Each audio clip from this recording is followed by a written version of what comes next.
छेड़छाड़ का आरोपी कोई और नहीं बल्कि उस छात्रा का शिक्षक ही है। शिक्षक से मारपीट की गई। इसके बाद शिक्षक को पीटते हुए थाने परिजन लेकर गए हैं। कैंटीन में बताया जा रहा है, कैंटीन में नूडल्स खिलाने के बहाने टीचर छात्रा को लेकर गया था, जिसके बाद छेड़छाड़ की घटना को अंजाम दिया। जिसके बाद आरोपियों ने बच्ची को फोन पर भी डराया धमकाया। गीता भवन स्थित कोचिंग में छात्रा पढ़ाई कर रही थी। वहीं खरगोन से इंदौर पढ़ाई करने के लिए छात्रा आई थी, लेकिन शिक्षक ने छात्रा के साथ छेड़छाड़ की है, जिसके बाद छात्रा ने अपने परिजनों को इस बात की जानकारी दी। इसके बाद परिजन इंदौर पहुंचे और उसके बाद मारपीट की गई है। किस तरह से शिक्षक की पिटाई सरेराह की गई है, ये भी आप तस्वीर देखिए। लेकिन इस टीचर पर, इस गुरु पर यह आरोप है कि इसने अपनी ही छात्रा के साथ छेड़छाड़ की है। पहले कैंटीन में नूडल्स खिलाने के बहाने यह छात्रा को लेकर गया और उसके बाद उसके साथ गंदी हरकत की, जिसके बाद छात्रा ने इस बात की जानकारी अपने परिजनों को दी और बाद में परिजन यहां पर पहुंचे और पीटते हुए इस टीचर को थाने तक लेकर गए हैं।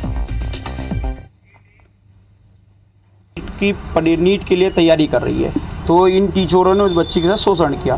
कुछ दिन पहले इसने बच्ची को बुलाया, बोले हम तुमको अलग से कोचिंग देंगे, तो इन्होंने कैंटीन में बुलाया और कैंटीन में पढ़ाने की बात करी। तो हमारी बच्ची को इन्होंने नूडल्स खिलाया, जिसके बाद बच्ची को समझ आई कुछ कि ये गलत करना चाह रहे, तो इन्होंने इनके ऑफिस में जाके कंप्लेंट की। कंप्लेंट करने के बाद इनके ऑफिस में समझौता हो गया, जिसके 3 दिन बाद हमको आज पता चला परसों कि इन्होंने ऐसा करा। तो इन्होंने कल नाइट में बच्ची को कम से कम 15 मिनट डरा धमकाया मोबाइल के ऊपर। ये तो मुझे नहीं मालूम उसको पीटते हुए लाए, पर यह है कि कोई युवक को लाके एक व्यक्ति आया हुआ है जो कह रहा है कि कुछ घटना घटित हुई है, लेकिन जब तक कोई आता नहीं है और हमारे संज्ञान में नहीं आती है तब तक हम कैसे कर सकते हैं। अभी तो कोई मतलब जो वो कहना चाह रहा है उस तरह की कोई चीज़ थाने पर नहीं आई है।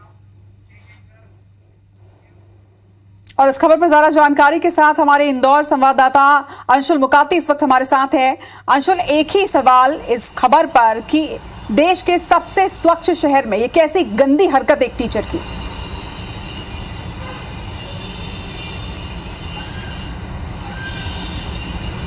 जी बिल्कुल, आपको बता दूं कि इंदौर में इस तरह की हरकत की उम्मीद कोई भी नहीं कर सकता, वो भी एक ऐसे टीचर से जो कि खुद शिक्षक है और बच्चियों को कोचिंग पढ़ा रहे हैं। इंदौर के जिस कोचिंग संस्थान में यह पूरा वाकया हुआ है, उसके बाद अब इंदौर का एजुकेशन सिस्टम भी सवालों के घेरे में आ चुका है। जो पूरी घटना है वो मैं आपको बता दूं कि जो बच्ची है वो खरगोन से इंदौर आई थी और यहाँ पर हॉस्टल में रहकर एक संस्थान जो है कोचिंग संस्थान उसमें पढ़ाई कर रही थी। छात्रा का ये कहना है कि उसी संस्थान में पढ़ाई के दौरान एक टीचर जो है उसके द्वारा कैंटीन में उसे बुलाया जाता है, वहाँ पर नूडल्स खाने की ऑफर दिया जाता है और उसके बाद छात्रा से जो छेड़छाड़ करने की हरकत जो है वो टीचर के द्वारा की जाती है। और उसके बाद छात्रा जो है वो खरगोन में अपने परिजनों को इस पूरे मामले की सूचना देती है। परिजनों के द्वारा कोचिंग संस्थान से बात करके आपत्ति भी दर्ज कराई जाती है और उसके बाद टीचर की हिम्मत इतनी है कि वो एक बार फिर छात्रा को फ़ोन करके धमकाता है कि तुमने अपने परिजनों को ये पूरी बात क्यों बताई है, अपने परिजनों को घटना क्यों बताई है।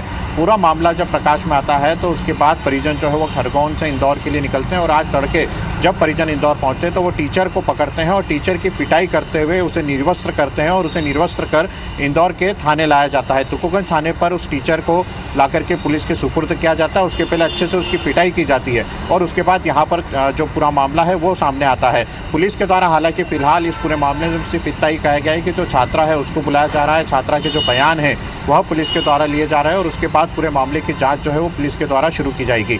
वहीं इस पूरे मामले में परिजनों का साफ कहना है कि टीचर के द्वारा जो हरकत पटकी गई, छात्रा से छेड़छाड़ करने के जो प्रयास किया गया, उसके बाद जब छात्रा ने शिकायत करी तो टीचर के द्वारा छात्रा को भी फ़ोन कर धमकाया गया और उसके बाद परिजन यहाँ पर पहुंचे और परिजनों ने भी जब संस्थान में बात की तो उन्हें पहली दृष्टि में यही मामला सामने आया है कि जो टीचर है उसके द्वारा छात्रा के साथ छेड़छाड़ की गई थी और छात्रा ने भी जो बाइट दी है, जो बयान दिया है, उसमें ये साफ कहा है कि नूडल्स खिलाने के बाद उसका हाथ पकड़ने का प्रयास जो है वो यहाँ पर टीचर के द्वारा किया गया। तो कहीं ना कहीं ये पूरा मामला जो है एक सामने आया और इससे कहीं ना कहीं एक एजुकेशन सिस्टम पर भी सवाल खड़े होते हैं, क्योंकि इंदौर जो है एक एजुकेशन हब है। मध्य प्रदेश में सबसे ज़्यादा अधिक विद्यार्थी यदि कोचिंग संस्थानों में पढ़ाई कर रहे हैं तो वो इंदौर में कर रहे हैं। और इस घटना के बाद से एक बार पहुंचते हैं और गुरु को ईश्वर तुल्य माना जाता है और ऐसे में अगर गुरु इस तरह की हरकत करेगा तो ये बिल्कुल भी बर्दाश्त करने लायक चीज नहीं। देखना होगा पुलिस इस पूरे मामले में क्या एक्शन लेती है। तमाम बातचीत के लिए आपका बहुत बहुत